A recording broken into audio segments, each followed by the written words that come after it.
Það ánægjulegt að sjá þennan hóp hér í dag á dekkinu, bryggjunni hér í Sagnirnar. En hvað ég að gera upp á dekk? Jú, ég hef mikinn áhuga á atvinnusögun, ekki síst atvinnusögun hér í Eyjum og nú ekki alls óskyldur fyrir viðfangsefni sem hér því að faðir minn Sigurmundur Runnarsson var verið vera netamaður í 40 vertíðir og þannig að maður náði því að kynast þessu vel. Hann vann síðustu áratugina mest fyrir útgerð Hallgríms, Lunda og tíma Bjarna og áður hjá í eigin útgerð og svo framvegis. En hvað það vitt viðfangsefni hér í dag að fjalla tvö fyrirtæki. Annað frekar fólk í stærri kantinum og hitt auðvitað í lítið fjölskyldu fyrirtæki. Og við skulum bara byrja á því að fjalla Netagerð Vestmannaeyja og Helga skiptir yfir. Þannig að Netagerð Vestmannaeyja stofnuð í október 1936. Það í miðri kreppu og erfitt með aðföng og ekki síst bara erfitt í útgerð í Vestmannaeyjum. Menn sem betur fer voru það framsýnir þá að stofna fyrirtækið og það ótrúlegur hraði í þessu að menn gera þannig þau stofna fyrirtækið, skipa stjórn, útvega sér húsnæði, en til að geta sinnt flotanum þá byrja menn á því að panta net meðan þeir biðu eftir vélunum. En vélarnar fyrstu voru komnar í hús, í þetta hérna hús sem við sjáum, sem að kallaði Austurbúð eða Bríðihús og fór undir hraunigosinu 1973. Og menn lögðu af stað með þetta verkefni, voru með aðra hæðina undir vélarnar og keyptu vélar frá Sigurjóni í Álafossi og fengu 2 vélar frá Þýskalandi. Og menn lögðu af stað með framleiðslu strax árið 1937 og við skiptum yfir í næstu mynd. Fyrsta stjórn Netagerðarinnar og sumir sátu raunar allan tíman þarna sýnt og til vinstri hérna uppi Eiríkur Ásbjörnsson eða svo oft við kenndu þau emmuna, Jónas í Fram sem eldra fólk sagði þá, en við sem voru þá yngri sagði Jónas á Tanganum, Guðlaugur Brynjólfsson kenndi Odda og Ása Hreinsson á Þörbrökku og Sigurður Á Gunnarsson, sonur Gunnars Ólafsson á Tanganum, hann var stjórnarformaður, en hann féll frá 1941, langt fyrir aldur fram. Og við sem munum hérna fyrir gos, við munum eftir mjög fallegu hús upp á Heimagötu sem var skattstofan tíma, það með mjög fallegt þak, svona svo kyngaskáhrif, að það hús byggði Sigurður Á Gunnarsson. Og við viktum okkur í næstu mynd. Nú meðan að verksmiðjan var þarna í Austurbúðinni, að þá voru svona 10-15 starfsmenn og þetta voru mest eins og starfsstúlkur þarna og það var stundum unnið á vöktum og starfsmannafjöldin komst upp í 15-16 manns og var yfirleitt unnið á einni eða stundum jafnvel 2 vöktum.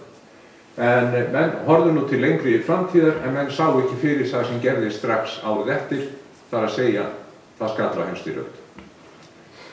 Skyndilega breyttust aðstæður mikið. Í stað þess að fá efnið frá Ítalíu mest, þá lokaðist það út af styrjöldinni. Ítalirnir voru dregnir strax eða drógust inn í styrjöldinni með Þjóðverjum og þannig að það þurfti að leita annarra leiða til að útvega efni og það tókst. Og hugsaðu ykkur líka það möguleika að geta verið að framleiða þá þorskanet, hafnet hér í Vestmannaeyjum og ekki vera háður innflutningi. 2 árum áður en að Netagerð Vestmannaeyja var stofnuð var Handbyggðan í Reykjavík stofnuð og það er gaman að sjá Guðmundur að þú skulle hafa gefið tíma til að koma hingað í dag. Og við veitum okkur yfir næstu mynd. Fyrsti verkstjóri eða verksmiðjustjóri okkar í Netagerð Vestmannaeyja var Haraldur Gíslason, sonur Gísla Magnússonar sem kom hér fyrir nefndur áðan sem stýrstjóri og frumkvöðull. Hann var verkstjóri þarna frá 1936, ráðinn strax haustið og til 1945 og var í senn vélamaður og yfirmaður þarna yfir þessu. Og hann var seinna aldeilis viðriðinn svona innflutning á veiðarfæruna því hann var framkvæmdastjóri Steinavara í Reykjavík ef maður rétt. Og við flettum yfir á næstu síðu. Hérna mynd af 2 mennum sem gegndu starfið framkvæmdastjóra, hann var Gísli Gíslason, mjög ungur maður, tók að sér í 1 ár í byrjun að vera framkvæmdastjóri þarna og hann tekið mynd af þeim þegar að vígja inn Netagerðarhúsin sem kemur seinna og þannig hann fyrsta árið og síðan Sigurður Ólafsson sem minnist betur á seinna myndinni tekið inn í Netagerð eftir að hafa flutt inn á Heiðaveg. Og við viktum okkur í næstu mynd. Nú ég myndist áðan á Jónas á Tanganum, hérna skínandi fín mynd áðan á Jónasi sem að Kjartan Guðmundsson ljósmyndari tók og Jónas vann áður í Fram sem að var húsið sem að sem að Netagerðin byrjaði í sín fyrstu 10 ár og hann tók við sem framkvæmdastjóri og frá 37 til 41 en þá fer hann að vinna á Tanganum og ég kemur ekki óvart að hann raunverulega tekið við starfi Sigurður Á. Gunnarssonar einhverju leyti sem að hélt frá á því ári. Og við vippum okkur yfir í næstu mynd. Hér sama aður sem að við munum helst eftir sem að munum eftir bæði Netagerðin og þessum ágæta manni, Sigurður Ólason. Hann ráðið framkvæmdastjóri 42 og hann framkvæmdastjóri allan tíman með að verksmiðjan starfaði, má segja að starfinu lauk áramótin 1960 en þá voru menn með hús í höndunum og menn voru með miklar byrðir og hann var síðan vann hjá félaginu hélt utan bókhald á og þegar félaginu var slitið 1972. Og við vippum okkur yfir í næstu mynd. 1947 þá klárar Netagerð Vestmannaeyja að byggja þetta stóra og glæsilega hús hérna við Heiðaveg. Þetta er 365 metrar hvor hæð, sérbyggt verksmiðjuhús og þeir flytja þarna inni til, kaupa nýja vél og enn haldið áfram að framleiða handnetin og það eiga við tauma og jafnvel stykki í nætur og ýmislegt og starfsmannafjöldin 15-18 manns þarna, stundum unnið á vöktum og ekki, en það var ný ógnun framundan.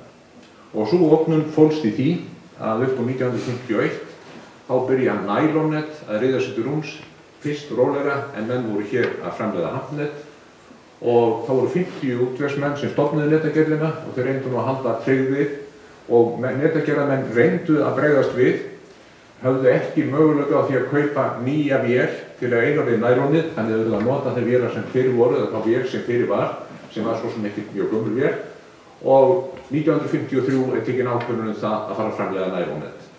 En þá voru netin farin að streyma hérna inn, útlendunetin og þau höfðu forskot og ég man ekki því þegar maður var krakki Rauða höndin og svona hétt þessi net, ég fari rétt með það, ekki rétt með hundur? Þú komst svo lengi í þessu bransa? Það var handnet. Já, það var sem sagt að þeir fara og handnetin verða bara undir. Og ég minnist þess sem krakki að áningur að verða að skera netum, það var mikið til að handnetum hjá Hallgrímsútgerðinni, en það voru líka fyrirmælum það að enda netin, það sem stjórarnir voru, það er handnet og hitt eru Nylonet, því að stjórarnir skemmdu mikið netin og Nylonetin voru alveg rosalega dýr á þessum tíma og handnetin verði á þeim fór þetta lækkandi. Nema hvað þeir fari yfir í Nylonetin og framleiða þau alveg allan tíma sem eftir en erfiðleikar héldu áfram í fyrirtækinu og þegar fyrirtækið hætti starfsemi þá áttu menn 7000 slöngur óseldar af handnetum og fyrirtækið voru með í höndunum. Nú svo gerist það að hér bæjaryfirvöld ákveða það að kaupa þetta hús og gera það á bókasafni. Og nú hittum við sá að við erum stödd í bókasafninu, það er þessi efri hæð bókasafnshússins. En 2 árum eftir að menn keyptu húsið af Netagerðinni, þá var tekin ákvörðun það að setja hérna slökkustu Vestmannaeyja á neðri hæðinni og efri hæðinni yrði síðan náttúrugripa og fiskasafn sem nýjung hér á landi, safn lifandi fiska. Og þetta má segja að þetta tókst mjög vel og síðan áttu 4 árum seinna tekin ákvörðun það að byggja þetta hérna hús, safnahús. En það tókst að selja handnetin, 6000 slöngurnar og meðan að ég las fundagerðarbækurnar og það var sko í hvert tilboð sem kom árið eftir, það var alltaf færri krónur boðið í það. Þannig í endanum þá að takka fyrir að fá svona sem sagt 10% að verði Nylonetin þá. Nylonetin voru mjög dýr á þessum tíma. Þessi mynd tók Sigurður Jónasson og örugglega með svona einna fyrri myndunum sem hann hefur tekið svona, þá hann hefur byrjað að taka mynd í 1947, þessi mynd tekin fyrir 1960 og við sýnir samt að það sem búið að leggja slitlag eða malbygg á Heiðaveginn, svona kringu 1960 og eitt reiðhjól þarna til hliðar við húsið sem bendir til að það var ekki mikið að vera þarna, sennilega þarna ekkert í gangi. Og næsta mynd, þetta nýja vélin sem var tekin í notkun 1949, þá er erfið að framleiða handnetin og við höldum áfram og síðan þegar Haraldur Gíslason hættir, Haraldur Gíslason frá Skálholti, eftir þá Tómas Sveinsson sem við þekkjum hérna, hann ráðinn verkstjóri í 1945 og gegndi því í 10 ár og við förum í næstu mynd. Nú sýnum við mynd af starfsfólkinu og starfsstúlkur í Netagerðinni fóru í utanlandsferð saman 1952. Nokkrar þessara kvenna og nokkuð margar sem betur fyrir enn á lífi Það er ekki allt saman starfsstúlkur hérna, það er þrjár sem að koma annars staðar frá. Og fararstjórinn, hann var seinna landsþekktur maður, þetta var þá tónlistakennari í Reykjavík, Ingólfur Guðbrandsson í Útsýn, munum eftir honum. Og hann hefur ábyggilega kunnað vel við sig í þessum myndari og hópa. Og næsta mynd, og hér er önnur mynd, heitir svona Ég giska á 1955, þetta eru allt eiga konur sem þarna eru á þessari mynd. Það er greinilega farið til ljósmyndara og þetta getur verið önnur vaktin eða hluti af starfsstúlkuna því yfirleitt voru það 10–12 og síðan var yfirleitt einn karlmaður að vinna, oftast var 1–2 karlmenn að vinna með og við haldum okkur áfram. Nú, ég sagði við byrstu mynd af fyrstu stjórninni, það voru ekki mjög mikla breytingar í stjórninni en sumir sátu þarna lengi. Helgi Bendisson kom í 1943 þegar að Guðlaugur Brynjólfsson flutti úr bænum og var til 1971 þegar hann féll frá en það var þannig að 1960 hætti framleiðslan en félagið var slitið 72. Og Tómas í Höfn, Tómas M. Guðjónsson fór í stjórn 43 og var til 1958 og þá var féll hann frá. Og við vittum okkur, þetta voru kortveggja útgerðarmenn og með mikinn rekstur. Þegar að Tómas Sveinsson hætti, þá tók Jóhann Bjarnason við 1955, hann var seinna hafnavörður til 1957 og síðan þegar hann lét af störfum að þá tók við Jón Stefánsson sem við þekktum líka var lengi á símstöðinni 1957–59 og í árslok 59 þá hætti framleiðslan. Og við skulum sjá og næsta sem við, þetta er húsið í dag, þetta er myndarlega hús, náttúrugrip á Fiskasafni á efri hæðinni og slökkvistöð Vestmannaeyja á neðri hæðinni og þetta sannarlega staðist tímast hann og verið vel staðsett. Og við vittum okkur yfir í næsta og þá læti ég hér lokið sögu netagerðarinnar og við komum við okkur núna yfir í sögu kalagerðar Þórðar Stefánssonar Faxastíg 2 og sem tókti starfa 1959 og hætti 86. Þessi mynd, sem ég ekki séð áður, flott fjölskyldumynd, hún er tekin 1955 árið áður en Dotti fór í skurðaðgerð til Danmerkur út á höfðinu og svo skurðaðgerð því miður hún mislukkaðist þannig að hann var blindur og eftir. En hann og hans nánustu dó ekki ráðalaus. Þannig að strax árið 1956 og 7 er farið að hyggja því hvort að hann geti farið að vinna eitthvað þó að hann væri bæði lamaður að hluta og blindur.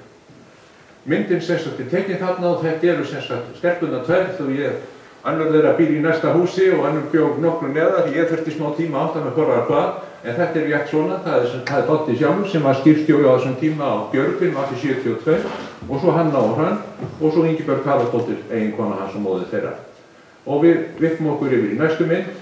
Þegar hann byrjar að þá var hann búinn að vera að setja upp línu en hann hafði tekið eftir því þegar hann var sjáandi að Ingólfur Theodórsson sem átti bát hérna að hann var með svona úr nælonettum sem tók við að binda skipið sitt, Sæbjörgina. Þannig að hann fór að hugsa þetta hvort það verið mögulegt og hann fékk aðstóð til þess hjá Erlendi bróður sínum og fleirum aðrir Guðjón í Smiðjunni og Einar á Geithálsi.